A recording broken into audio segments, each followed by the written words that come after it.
You found the Rube Goldberg machine of Semiotics and Symbols podcast. RGMS is an artist collective and independent research journal engaging in experimental music works ranging from lush soundscapes to near barren field recordings, and controlled chaos to meditative canopies. Since late 2020, RGMS has released a wide variety of both albums and research publications. Find them on the website at r-g-m-s.com. Today, Sean Kiley and Ben Kinsinger will be discussing the research publication, The Way of Dionysus and Apollo in the RGMS, which explores music as the dialectical synthesis in the context of transpersonal psychology. For a link to the publication, see the show notes. Also in the show notes is the RGMS Patreon support link. If you'd like access to exclusive content, join there and consider supporting RGMS to make more podcasts like this possible for the future. Thanks for listening in.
The track you just heard was These Memories Are Not My Own from the RGMS release, These Memories Are Not My Own, They're Borrowed From My Past. Today I'm joined by illustrious improviser, musician, and thinker Ben Kinsinger. He has traversed both time and space for this circular quest of music as a dialectical synthesis. We'll be discussing the practices of engaging with music symbolically, both in the manner of spirit and of soul, as well as analyzing the Dionysian and the Apollonian aspects of music as they relate to the transpersonal exploration of the self. While the Dionysian-Apollonian dichotomy proliferates in all dimensions of music, including performance and composition, specifically, we will focus on preparing the ground for understanding music in these archetypal terms within the process of engagement and analysis or reflection. So, by understanding how music itself is both the total expression of unconscious and conscious forces, we shall see how our interaction with music in a balanced method may serve to initiate us into the psychical process of individuation. And recall that the unconscious conscious dichotomy is comprised of a similar, nearly indistinguishable transcendent energy inherent in that of the soul spirit, Dionysus Apollo, and yin yang dichotomies as well. And also remember that the dual is to serve as a reference, not a reality, so as to further understanding. So, music can be conceived of as the dialectical synthesis insofar as it holds the capacity to resolve the tension of our historical thesis, the unconscious mind, with our present day antithesis, the conscious mind. The reason being because the nature of music, unlike anything else of this earth, is not inherently comprised of more of one energy than the other. Music exemplifies the qualities of both conscious and unconscious energies. It both makes possible the interpretations of spirit and demands the engagement of soul. In the Dionysian myth, music is conceived of as internal sound breaking forth from the human breast, whereas in the Apollonian, it is external sound, which God sent to remind us of the harmony of the universe, to quote R. Murray Schafer. Thus, it is the middle way, or the foundation, through which a synthesis of conscious and unconscious energies may be forged. The one thought I had is there's the two myths of how instruments entered into the world Yeah. and the two types of instruments. The sort of what's the lyre and the flute, Mhm. where the flute, I believe, is like inherently like Dionysian because it is the breath. It is expressive. You're breathing out and it's emotive. Whereas the lyre is sort of the intellectual, the articulated. Yeah. And you could think of how those have then evolved into new instruments. Like, you have Miles Davis on the sax, on the trumpet, like going wild. And like you feel his soul, coming forth. But then you also have Bill Evans on the piano. Mhm. And while they both engage in soul and intellect, the instrument of the trumpet is like more immediately connected to the soul element, whereas the piano is more intellectual in its phrasing and harmonic complication. Yeah, definitely. I mean, that's a very good example. The music just balances itself out inherently. Yeah, But I think what we're getting at is being conscious of that balance and applying it in all aspects of it. definitely. So, however, this doesn't mean that music can't become unbalanced, for it often manifests as more Dionysian than Apollonian in, say, popular music, or vice versa, as evident in much academic music. And it may also be consumed in a more Dionysian manner, where one overlistens and can't recall which piece is which, or perhaps it is performed in a more Apollonian fashion, where the performer rarely deviates from the notes or expression that are written on the page. Therefore, we must seek to attain the balance inherent in all aspects of music so as to unlock its potential as the dialectical synthesis, which will serve to integrate our greatly repressed unconscious mind with our conscious dominated psyches. This being achieved in such a way that the most powerful qualities of these forces will be united, thus bringing about the dawn of an individuation on both a cultural and an individual level. Through striving for integration in all domains of music, in that of performance, composition, engagement, and analysis or reflection, we will thus become more and more aware of the tragedies which beset us and hold us back from such great potential. It is through music we shall be guided out of the dark woods and into heaven. So, furthermore, not only does music bridge the opposite poles of the conscious and unconscious, but it also acts as the mediator between the transcendent and immanent realms. As per Arthur Schopenhauer, music can be conceived of as representative of the force of will in the cosmos, that inner essence of everything which breaks through from the transcendent and into the immanent. It is the portal which allows us communion to that which is beyond our ordinary senses. Music is also differentiated from art in general insofar as it does not rely on mimesis in the same way art does. For art strives to depict phenomena which is localized in the immanent. It mimics that which is conveyed to the senses, hence it is mimetic. However, this does not necessarily imply that art does not have an element of the transcendent inherent in it. What often relates art to the transcendent is the fact that it strives to depict the phenomenon archetypally, so that in painting a human hand, the artist doesn't strive to depict just any hand, but the Platonic idea of a hand, the archetypal or more transcendent form. And this is true not only for realist art, but also abstract, because abstract art can be conceived of as representative of higher states of consciousness manifested through something such as a psychedelic experience or a divine vision. This makes me think of it's a movie you would watch in geometry class called Flatland, where there's a square and a triangle that live in this two-dimensional world, and then they encounter a sphere that enters into their world, but they only perceive it as a circle. And the sphere then takes them to the other dimensions. Mm, I heard once visual art decorates space, music decorates time. Because music exists temporally, it is sort of in that dimension that is just beyond our own. And we experience sort of like a bisection of some transcendent thing entering into our Yeah. limited perception of what our world is.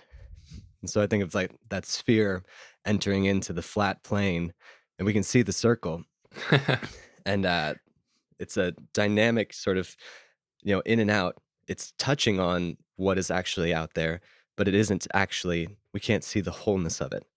Yeah, I think that's a great analogy. But the clarifying point there is like you're speaking of 2-dimensional and 3-dimensional, whereas like with music, the case is 4-dimensional and 5-dimensional. Yeah, It's like the 5-dimensional, which we can't necessarily visualize in an empirical sense. exactly. So yeah, music, like on the other hand, doesn't fall into the category of mimesis because there's no equivalent phenomena which it strives to replicate. And what is mimesis again? Mimesis is mimicking of nature, essentially, right? Yeah, To be mimetic is to depict the phenomena. yeah. So if you draw a tree, that's a mimetic act. Right. And the idea is that art is inherently mimetic. It's taking something which is perceived by the senses and imitating it, consciously or unconsciously so. But there's a level of perception of something happening there. Yeah. And Rite of Spring, or any sort of spring composition by a classical composer, is about the forest coming to life. And you feel it, but you are imagining your own forest in your mind's eye. There is no actual mimicry of any forest that the composer saw that you experience. Right. The music like can borrow from the sounds of nature and the birds to conjure up those things, but it like inherently dwells in a realm that's beyond that. Yeah. And it doesn't mean that it's transcendent because the transcendent can't necessarily be experienced like through the 5 senses. But rather, music is representative of that force of will which breaks through the imaginal barrier between the transcendent and the immanent. So therefore, it's neither strictly noumenal nor phenomenal, conscious or unconscious, but a synthesis. And it's the force which allows us communion with the transcendent by way of the immanent. Yeah. Okay, so likewise, within the Christian paradigm, music or will may be understood as similar to the essence of the Holy Spirit of the Trinity. And within the Trinity, we have the Father, who is representative of the transcendent. And this is why the prophets of the Old Testament never experience the full essence of God, because Jehovah literally says, "Thou cannot see my face, for no one may see me and live." So God the Father cannot be experienced phenomenally, only representationally through a numinous experience. Whereas Christ, who can be understood as the immanent manifestation of God, can be directly experienced as described in the laying on of hands. So Christ and God are of the same essence, but differ energetically. The two energies embody one essence, that which is truly ineffable. And now the Holy Spirit can be conceived of as the mediator between the transcendent and the immanent realms, i.e., between the Father and the Son. It's part of that same greater essence, but yet another energy within the Trinity. And therefore, music, similar to the Holy Spirit in nature, has the same capacity to incite experiences of the transcendent as the Holy Spirit does in cases of the apostles at Pentecost, where after Christ's ascension into heaven, the apostles become filled with the Holy Spirit and begin speaking in tongues and preaching the message of Christ. Yeah. C.S. Lewis has this little bit in his book, The Weight of Glory, which were these sort of lectures he gave during the bombings of World War II. Mm-hmm. And there's one on glossalia, like prayer in tongues. Right. He says, it is more so a yielding of your own voice for the inhabitants of God's will. So it's you are almost asking to pray the words of God rather than your own. Yeah, and this is an archetypal example of music as soul, which we're precipitating on, but I would like to come back to this. All right, cool. What I think we can extract from that idea is kind of trying to exact and describe the qualities of music which liken it to the will or the Holy Spirit. And I think the prime example is the power of repetition that music has in entering altered states of consciousness or hypnagogic states, and the role that mantra plays in concentration, which yields a variety of meditative states, and our fascination with musical loops, Yeah. which put us into a sort of trance state, which is this mediated state of almost life and death.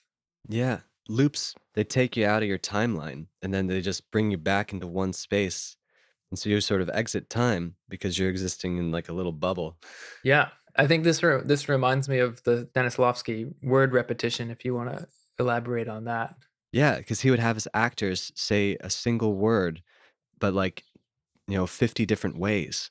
Mhm. You would say good night, and then you would say good night, and then you would say good night, and you say good night. And every in like there's so many ways that you can transform the word to mean something different. Mhm. And because there's so much communication outside of the language. Yeah. And that is, what he was trying to develop in his actors was that expressive nomenclature. Yeah, and by repeating it, ad nauseum, the word, at first loses its semantic meaning, and then it then becomes stripped of its causal meaning, right? You don't even know where it's coming from anymore almost. And then you get into this state of like reduced listening, where you're just experiencing the fluctuation of pitch and rhythm in the spoken thing itself, Yeah. and it shifts your perception of like reality. It's you start to perceive things differently. Yeah. Because everything that's articulated could be totally different if you just said it different. Yeah, the way in which it's done with language is more important than the content itself. Yeah. So, as per the operative myth of the RGMS, we find ourselves presently still under the dominant influence of conscious energy in an overall cultural sense. Therefore, the first step in realizing music as a dialectical synthesis will be for us to revitalize our relationship with the energies of the unconscious as they subsist in the realm of music.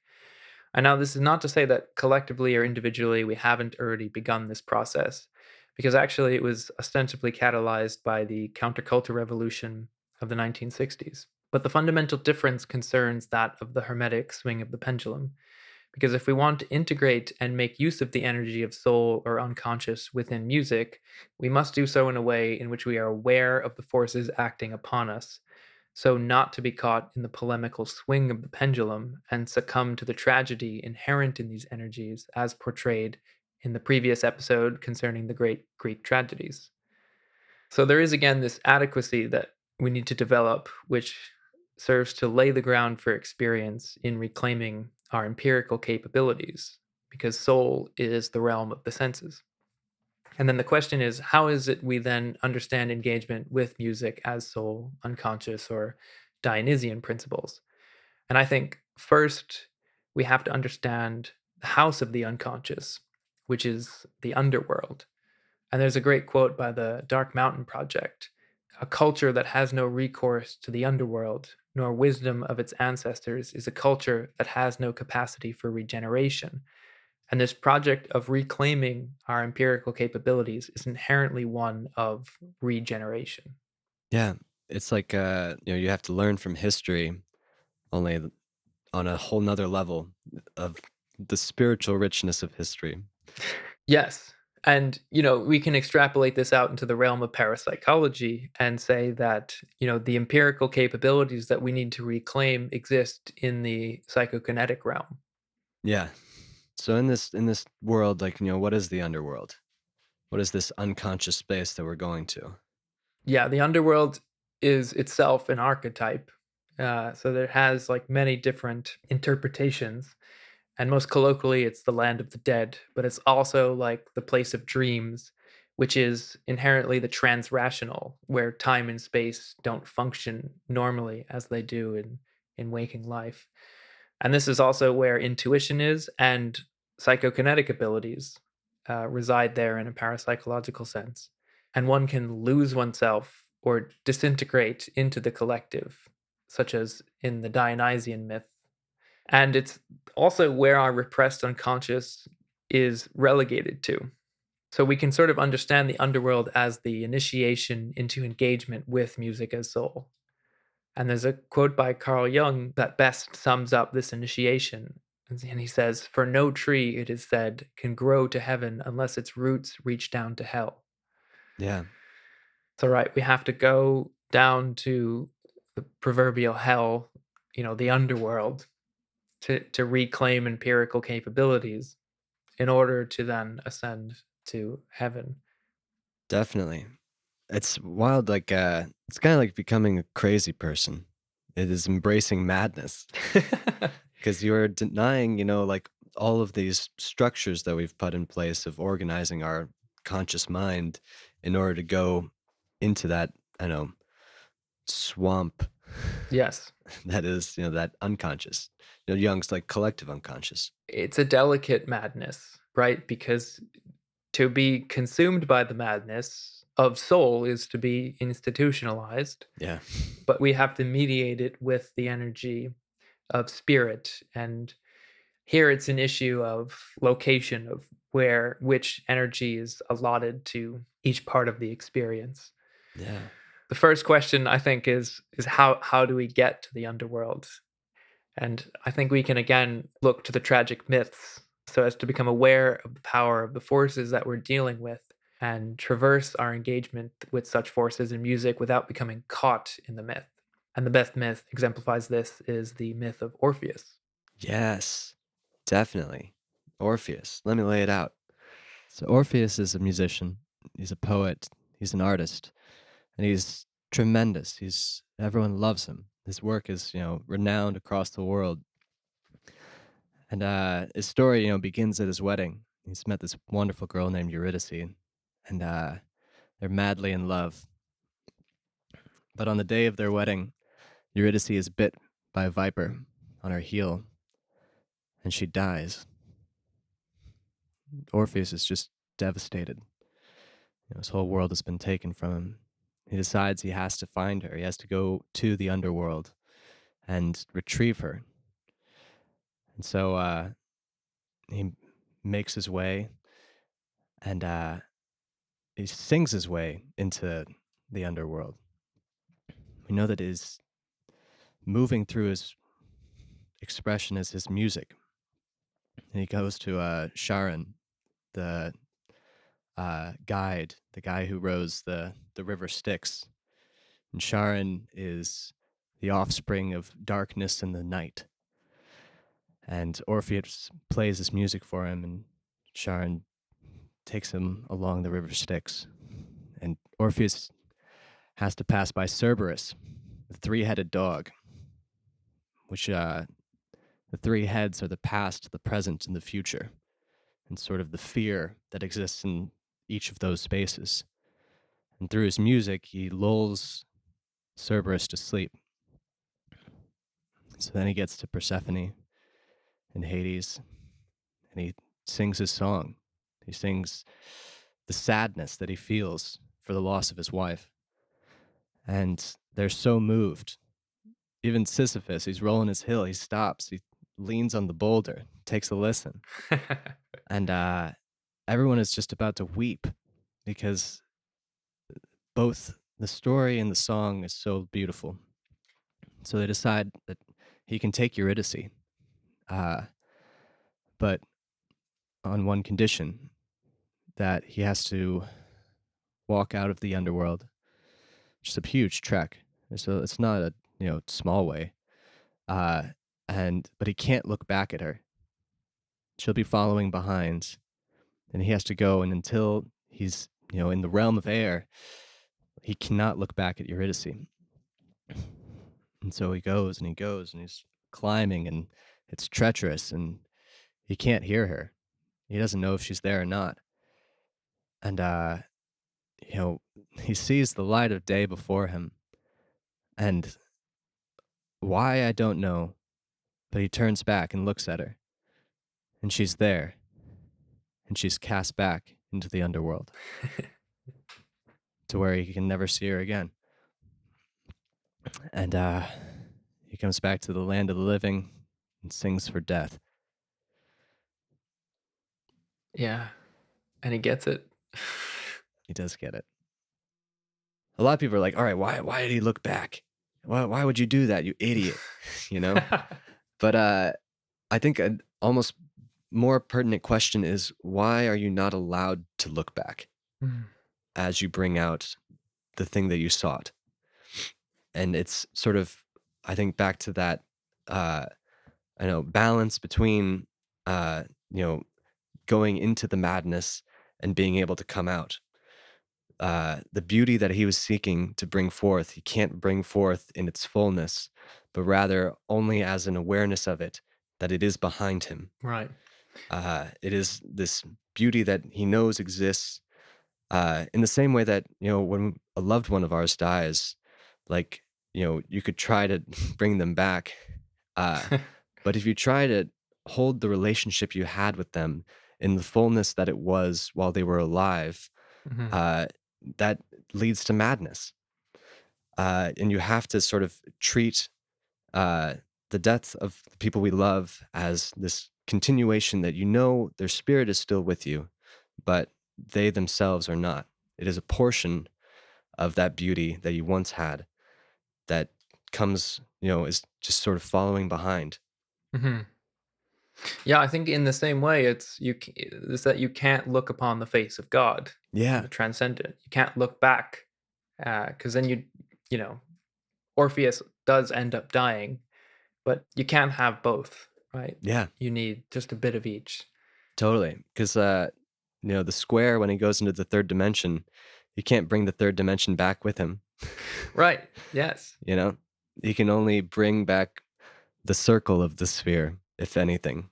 And this is the function of religion, is to describe the sphere in two-dimensional terms. Yeah, Which is why it's such a difficult subject to navigate. definitely. But back to Orpheus, there's also, the beginning of the story. There's these gatekeepers on entering in to that underworld. Yeah, I wanna say before we do into that, like, Yeah, yeah. because the myth ultimately erupts in tragedy, but it shows us firstly how to get to the underworld, because music moves the gatekeepers. Definitely. It is the way, but then it also is the way not to. Like the Bernstein Bears. This is how you don't ride a bike. Right. Um, yeah, it moves the gatekeepers. It allows Orpheus to gain passage from Charon the ferryman and then pass by Cerberus, who he lulls to sleep the fears of the past, the present, and the future, and then convinces Hades to give him what he wants, his love Eurydice. So the music, it does the work. It gets you to the underworld. Just like how soul energy in dreams is letting the image do the work on your psyche, right? It's going to do the work on you by the virtue of the fact that you're there with it. Yeah. And it's also the eros of Orpheus and the grief for his lost wife Eurydice, which allows him to play so passionately and gain interest. So it's the same thing we need to cultivate with music to allow it to act upon us as souls, to be passionately inflamed by it and devastated by any loss of it. So music as soul calls us to engage with music in a totalizing empirical sense, one in which we allow the passions of the music to overwhelm our being, yet not in a way where we become caught in the unbalanced expression of the energy of the unconscious, as in the case of Euripides the Bacchae, but one which is mediated by our appropriately situated participation in music as spirit simultaneously. And this balance is rather delicate because in the age of conscious hegemony, it is often spirit which overshadows soul, yet it must not be cast out, but rather transmuted and integrated into a new experience. So, in terms of soul, in the tragedy of Orpheus, the tragedy is one of losing what our efforts have reaped from our engagement with the underworld. Orpheus can't bring Eurydice back from the underworld. So, the reason Orpheus can't bring Eurydice back from the underworld is because he insists on seeing, which is a more conscious oriented faculty, as opposed to believing or rather knowing intuitively her presence. And it's by trying to impose reality upon what is more aptly approached as a dream state, because again, the underworld where Eurydice is emerging from is the realm of dreams. So while spirit must mediate our engagement with soul, it must not impose itself so as to disrupt soul's engagement, right? Each energy must have its say. It is that our conscious mind often doubts the realm of the unconscious. And there's essentially a rift between the cerebral hemispheres of our psyche. Instead of allowing the right brain or unconscious hemisphere to flower to its full potential, the left brain will interject, demanding a rational and direct answer, which then disrupts the flow state of the more intuitive right brain and ruins what was almost ripe. So Orpheus's left cerebral hemisphere, demanding to know with concrete certainty if Eurydice is in fact there, is the very cause of her disappearance. Gosh, just gotta think a little less. Yeah, well, think a little less, and then, I think we're called to sit with this idea of superposition and uncertainty, because Eurydice is ostensibly Schrodinger's cat, where she's both behind him and not. And it is only when we look that one reality becomes more real than the other, Yeah. whereas there are parallel states of superposition. So I think, therefore, we have to allow ourselves to be immersed in the energy of soul without succumbing to the doubt of spirit. And the spirit archetype, as it persists most strongly in our cultural milieu, manifests most prominently through our psyche's superego. And the superego is, again, that internalized voice of self-criticism or doubt that we inherit directly from our environments, which are made up of institutions of family, education, social norms, culture, so on and so forth. And thus, by becoming aware of the voice of our environment and the energies which underlie it, we become able to control the superego through the function of will and prevent it from disallowing us total engagement with music as soul. So, soul must have its say in the experience of the thing itself, whereas spirit serves to prepare the ground and subsequently yield interpretation, so as to carry the experience of soul beyond the bounds of the event itself. Yeah, that self-criticism voice Mhm. as the sort of barrier. I was actually talking with my friend's dad about church services and encountering that. He was saying, even the moment where you take communion, the Eucharist, you kneel, and there's this voice that like has you look at the people kneeling, and like it's like, all right, are they overdoing it? You know, are they doing a little much? And then when you see that, then you consider when you're in that moment yourself, the eyes of the others. Yes. And then it takes you out of the, immersive experience of entering into that transcendent participation of receiving the Eucharist. Right. It's a looking back. It's a looking back at, like, Yeah, are people looking at me? And then you lose it. It's gone. definitely. I grew up evangelical Christian, and I remember there was one moment where I was on a mission trip in Winnipeg.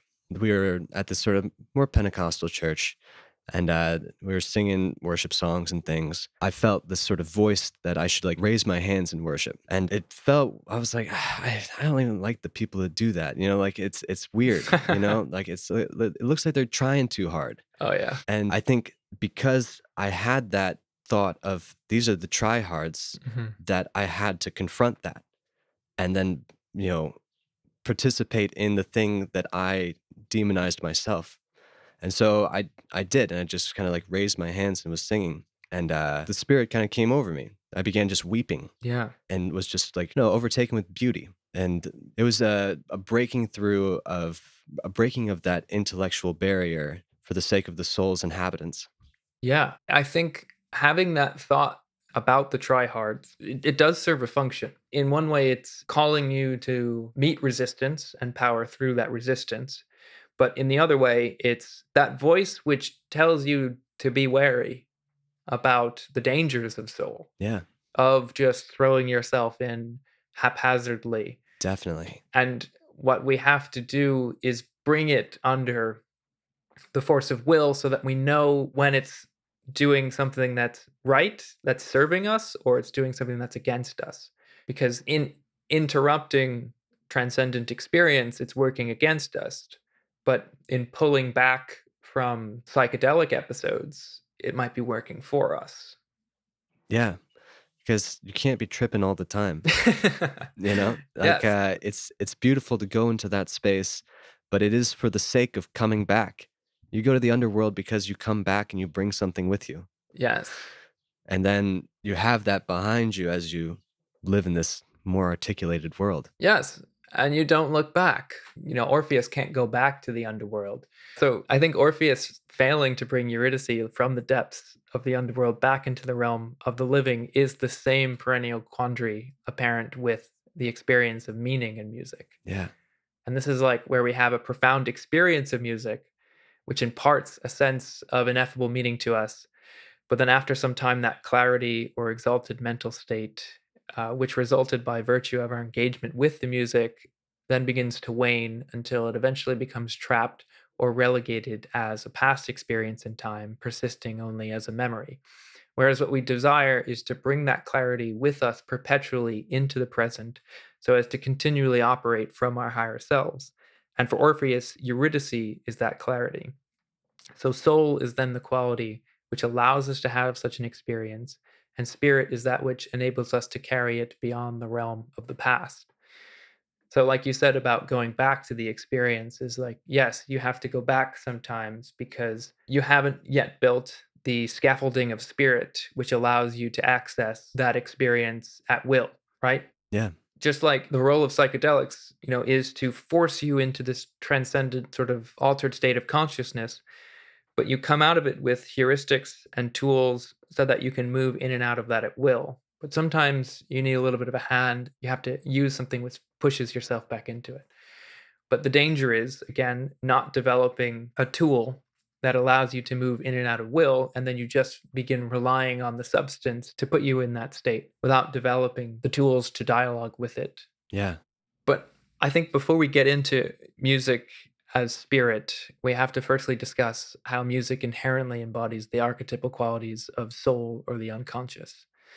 And this is where we come to music as the only art form which exists solely in time. And it requires the dimension of time as explicitly directed by the composer, say.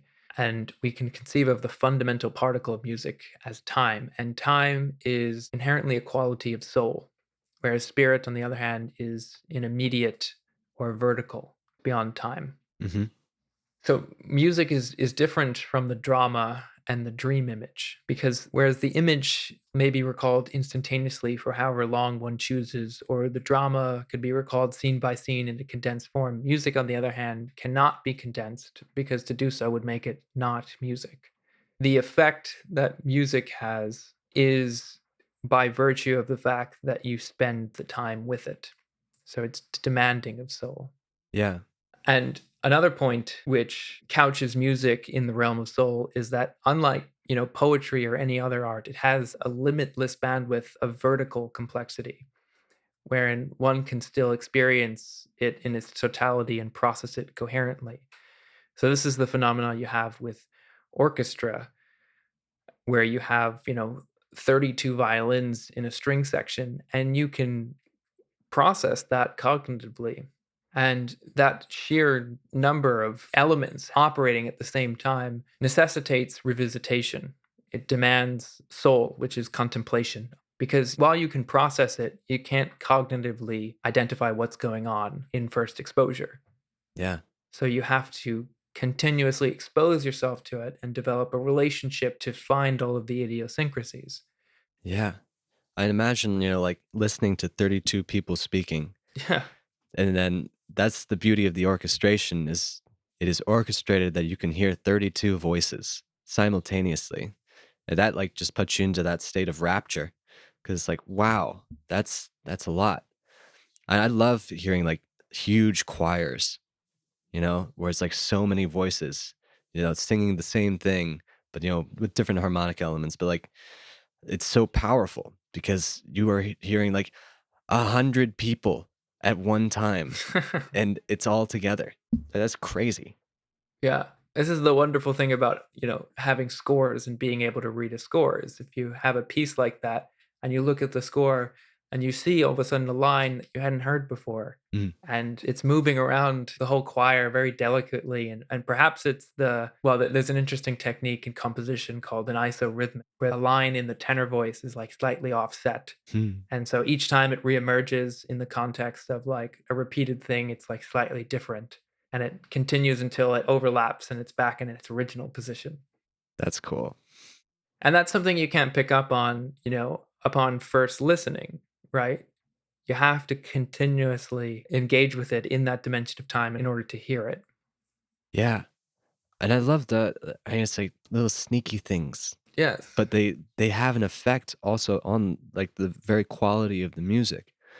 And I think that definitely engages with the soul because you don't know, but it moves you. Mhm. It touches not the part that you understand, but the part that like you resonate with.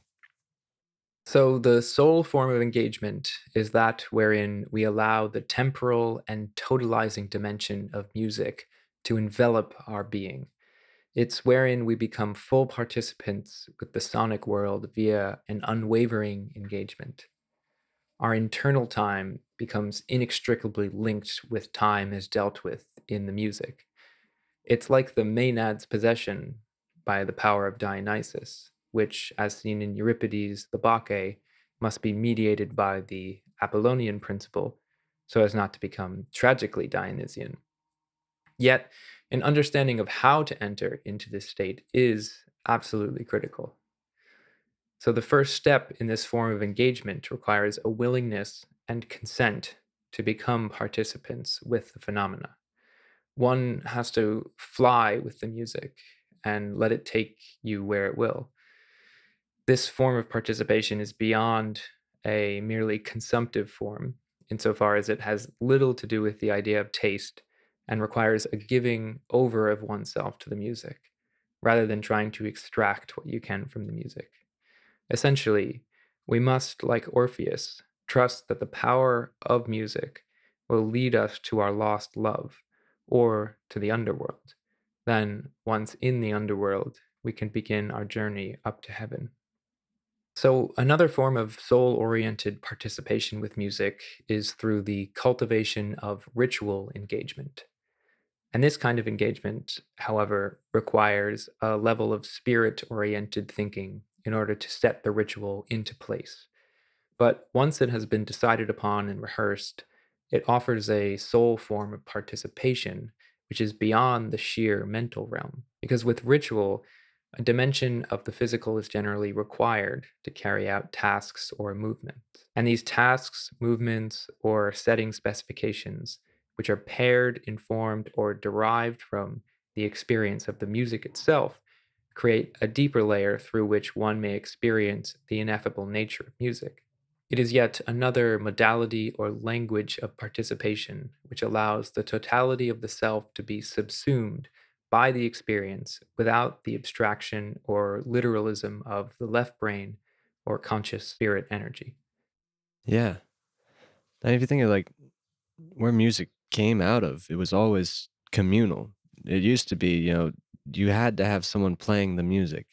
And then even after that, we had different steps of ritual. It was recorded on a physical artifact, a record. And you have the ritual of putting the record on the record player. Yeah, You have the ritual of choosing the record.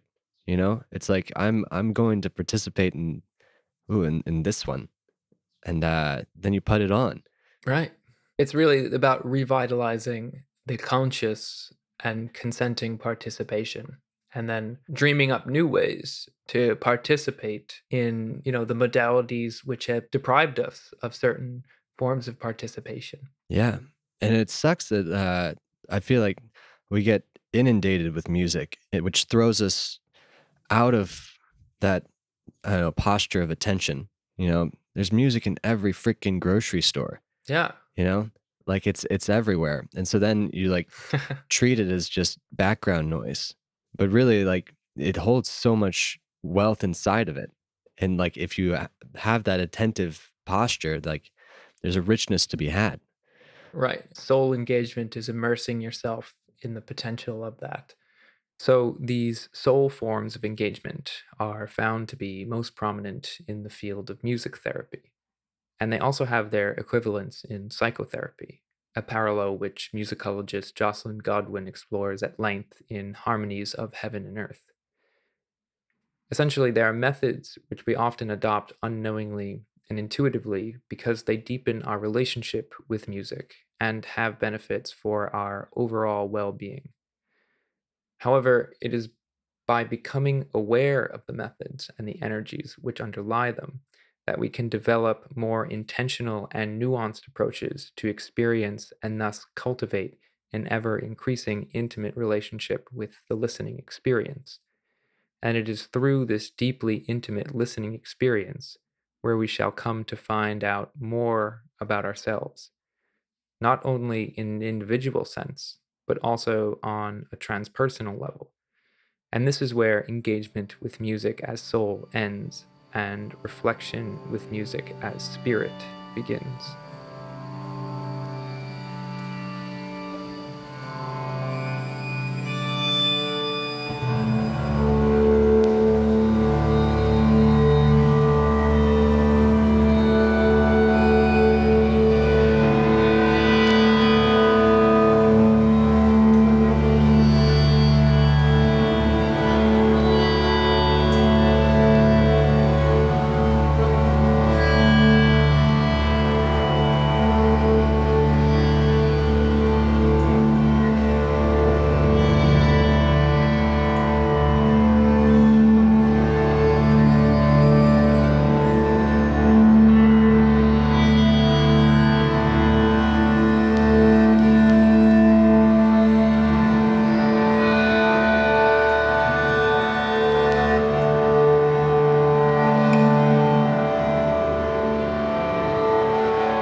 So we've spoken before about how consumption of music ostensibly turns it into a cipher, and how symbolic engagement is more of a call to participate in the transcendent nature of the music, right? To allow the transcendent realm to act upon you through the portal, which is music. So the engagement with symbols is the preeminent quality of spirit, whereas engaging with music cypherically is the pathological expression of the dimension of spirit or conscious energy. So symbols are not ciphers, right? Therefore, they're not literal in any sense. They contain two or more simultaneous or even opposing meanings. Yeah, like you look at a symbol, it can take you many different paths. Right. There's a multitude of, like, it's subjective. It hits you where you are in your present time, whereas a cipher is like there's a clear answer. Mm-hmm. And this was like the tragedy of Sunday school is they taught parables as ciphers. Here's the answer to the parable, but really they are symbols to be like reflected upon. And there's a multitude of things that you can receive from them. Yeah. And they change with you as you develop too. The parable has one meaning at one point in your life and then another meaning at another point. It's co-current, it updates itself. So the two possible meanings is the same as the two possible states in the case of Eurydice. And it's by virtue of his treatment of Eurydice as cypheric that Orpheus loses her. Yeah, because he limits it to one possible answer. Right, she's there or not there. So therefore, spirit is inherently a left brain modality, right, which involves abstraction and rational understanding. And it's also the essence of music theory, which, as we know, if an artist becomes too rigid in their theoretical approach, the music becomes more and more one-dimensional and unengaging. And it instead is by breaking the rules set forth in theory that one creates something truly mystifying, but not only breaking the rules haphazardly, by doing so with deliberate awareness. And this is the highest expression of spirit, which is exemplified by the essence of symbols. So music then in every facet, performance, composition, engagement, analysis, or reflection, is symbolic. Its mercurial, non-phenomenally representational nature resists every and all cypheric interpretation. By virtue of it being non-phenomenally representational, it disposes itself towards symbolic interpretation more so than any of the arts. And it instead, as we discussed, may be thought of as representational of the will, that which exists between the phenomenal and the noumenal or immanent and transcendent states. So thus, will, by definition as the inner essence of everything, is that which gives rise to the self. So through our engagement with will, our sense of self is formed. And therefore, within music lies the secrets to understanding ourselves in a transpersonal sense, i.e., that which is beyond mere personal preference. So, firstly, music, like dreams, contains an underlying intelligence, not only imbued by the composer, but also apparent in the experience of the listener. And the spirit-oriented interpretation of music is when we begin to analyze or reflect upon the symbolic content of a piece as representative of our own psyche. So in Jocelyn Godwin's analogy of music therapy to psychological therapy, the last form of engagement is likened to the transpersonal psychologies of C.G. Jung or Abraham Maslow. So, therefore, the engagement with music as spirit serves to catalyze the process of individuation, wherein we integrate the repressed conscious of our individual and collective psyches into that of our conscious mind, so as to forge a mode of being which is the dialectical synthesis of these two great forces at work in the cosmos. It's a sort of reflection of the transcendent for the sake of embodying it in your own being, your will entering into yourself. Right. So then the question is, what are the practices of reflecting or analyzing music as spirit? And something that we've mentioned before is this idea of overriding resistance, working through resistance. And, classic example is the idea of ice baths. Your body is resisting the cold water, but you know that it's ultimately going to be something that is good for you. So, in such a way, you cultivate discipline or will, understanding that the long term benefit outweighs the short term discomfort.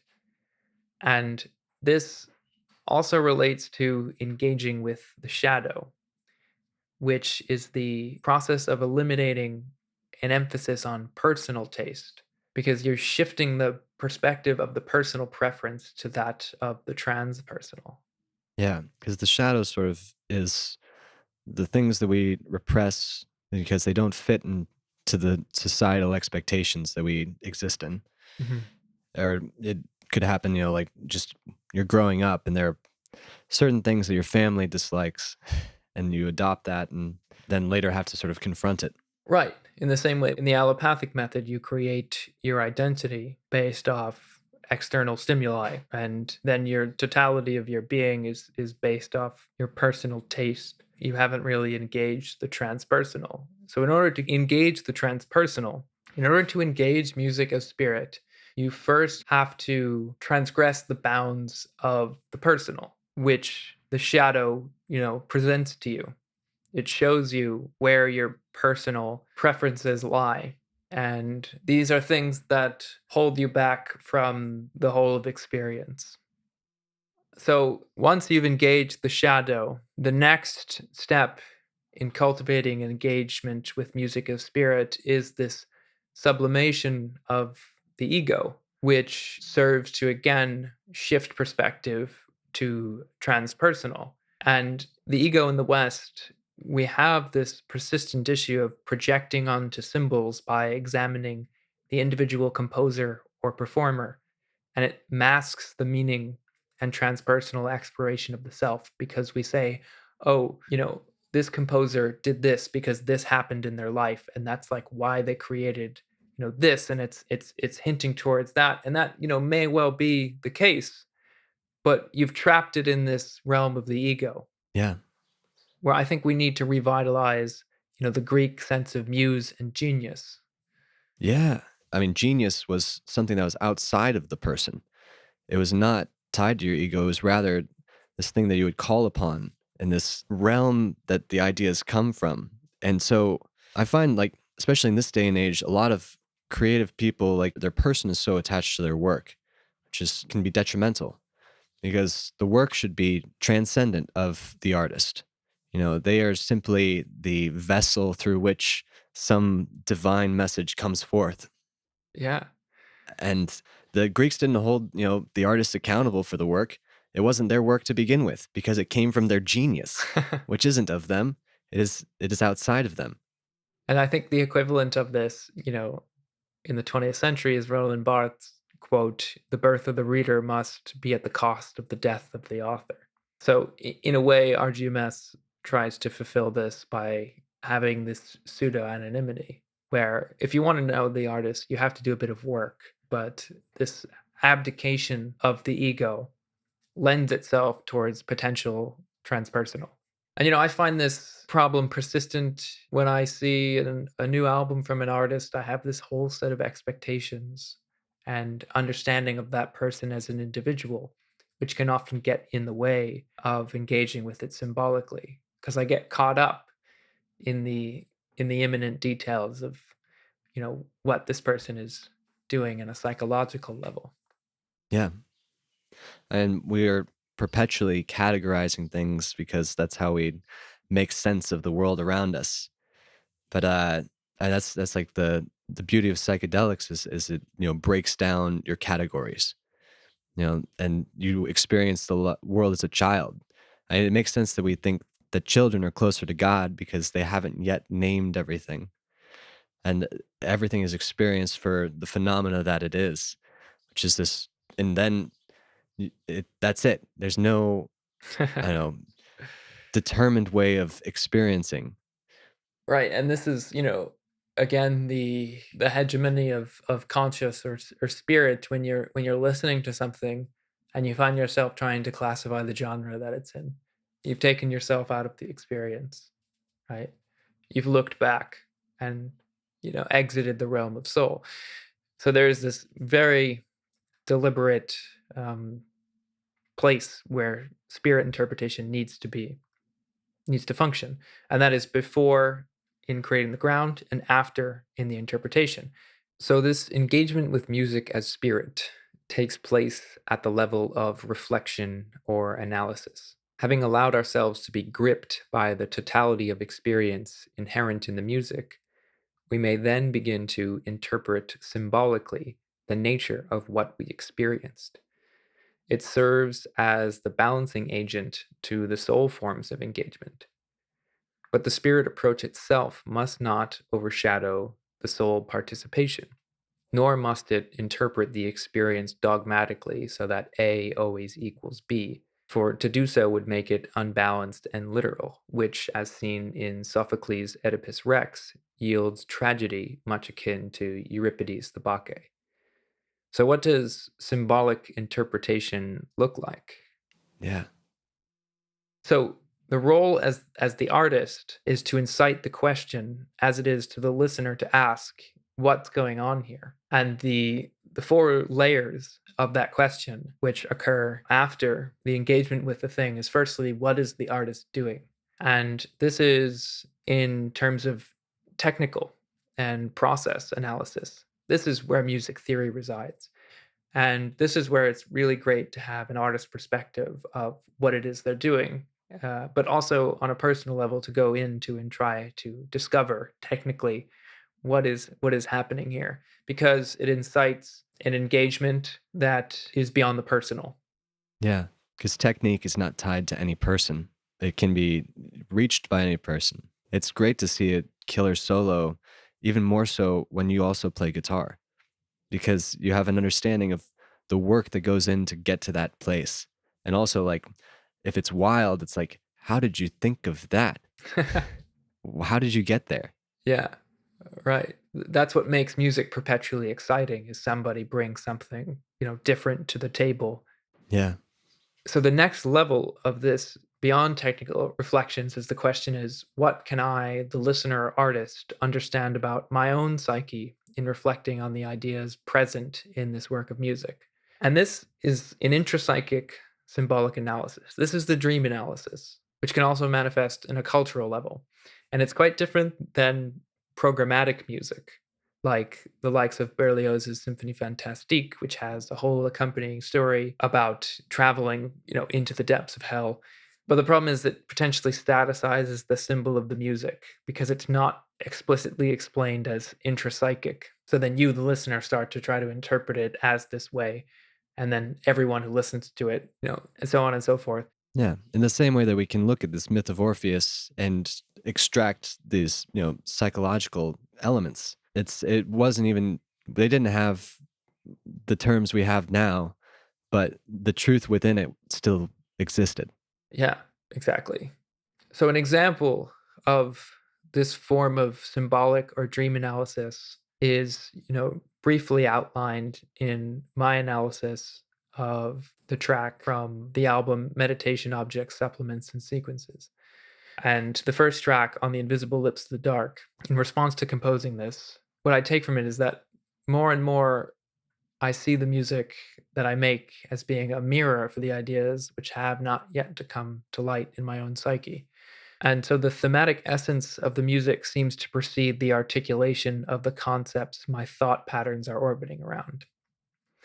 And in this case, the articulated concept for this piece arose during a discussion with co founder Davis, right as we were uploading the files for distribution. And in discussing the age of internet and relativism, I realized that we live in an unprecedented age of differentiation between this and that. Or, that is, the internet has allowed almost universal access to discover the transcendent oneness of seemingly opposing ideologies, i.e., this and that, in a Taoist sense. So, while previously this access was reserved for the sage or the priest and carefully passed down by tradition or word of mouth, now any, Tom, Dick, or Harry is a mere click away from approaching this transcendent perspective. And this unregulated access to such lofty ideas is also arguably one of the leading causes of nihilism, because without proper instruction and guidance, one may become confused and disillusioned with reality. So my piece on the invisible lips of the dark explores the delicate balancing act for the modern who is beyond this and that. In the piece, there's a barrage of musical ideas that whirl into a landscape, which upon first hearing is nothing more than an undulating drone. But upon closer inspection, there lie many discrete musical phrases and motifs performed by a variety of instruments. And these phrases almost compete for audibility within the dense texture and create the delicate balance where no one idea truly dominates. So the extent to which these phrases fluctuate in volume and combinations make it so that the structure becomes nearly unpredictable. And therefore, with each listen to the music, it may be experienced differently. In a meditative sense, there is a sequence which unfolds into a landscape. And just as we may hike the same trail over and over, yet continually glimpse unfamiliar sights, so here we experience a music which feigns the dynamic reality of nature by approaching the brink of auditory perception. That's good. I like that. Yeah, so what I've done here is taken this psychic event in my own unconscious and realized how it's playing out in the music, Yeah. right? The underlying intelligence. Because you didn't know when you did it, No, I didn't know. but it's there. It was there. I couldn't articulate it. And the magic of it is by virtue of reflecting on a creation, all of a sudden I was able to articulate it. I was able to become conscious of it. Whereas if I'm unconscious of it, it's, exerting some influence over me that I'm unaware of. But by becoming aware of it, I can integrate it and understand and use it so that it serves me. Same way as we talked with the superego. You want the superego to serve you rather than rule you. You first have to become aware of who rules you before you can be free. Yeah.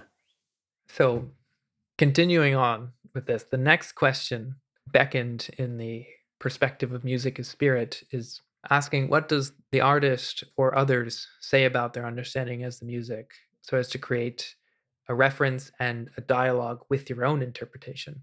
And this is what's undergirding this invention of the artistic hermeneutic circle, which will be a future podcast. And essentially, what was strived to do here was to create a heuristical understanding of a personal process based on a collective cultural formalized process that is hermeneutics, which is a method of understanding a text, specifically a spiritual text.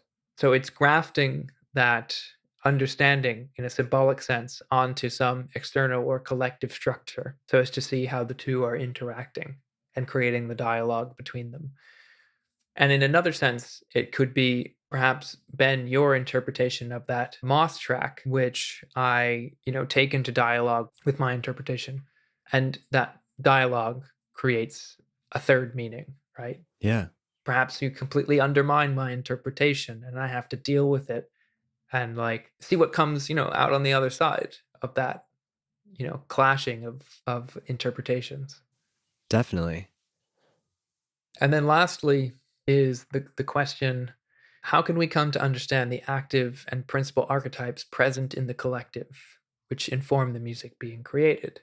And this is the creation of a system of archetypal classification and analysis, which manifest through the release code chart and archetypes of music, both of which will be included in the forthcoming podcast.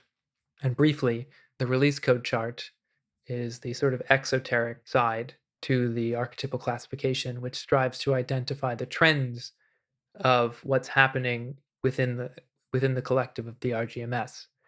And the poles are on the Y plane, avant-garde versus traditional, and on the X plane, maximal versus minimal. So in graphing points for the music that's being made, a lot of reduction ends up happening. But the idea is to graph as appropriately based on the overall impressions of the thing to see what the collective is gravitating towards. And in a deeper esoteric sense, the archetypes dives into the forms of expression inherent in the music. For example, the dichotomy of the grand, heroic, and the melancholic in a vertical sense, or the cyclical verse through composed in a horizontal structural sense. Yeah. Ultimately, then, in an ideal sense, we aim to use this process of understanding and participating with music as both conscious and unconscious, so as to create a model for engagement with phenomena or the world around us at large, and thus open up the potential for this mode of empirical participation to be adopted and implemented on any other scale.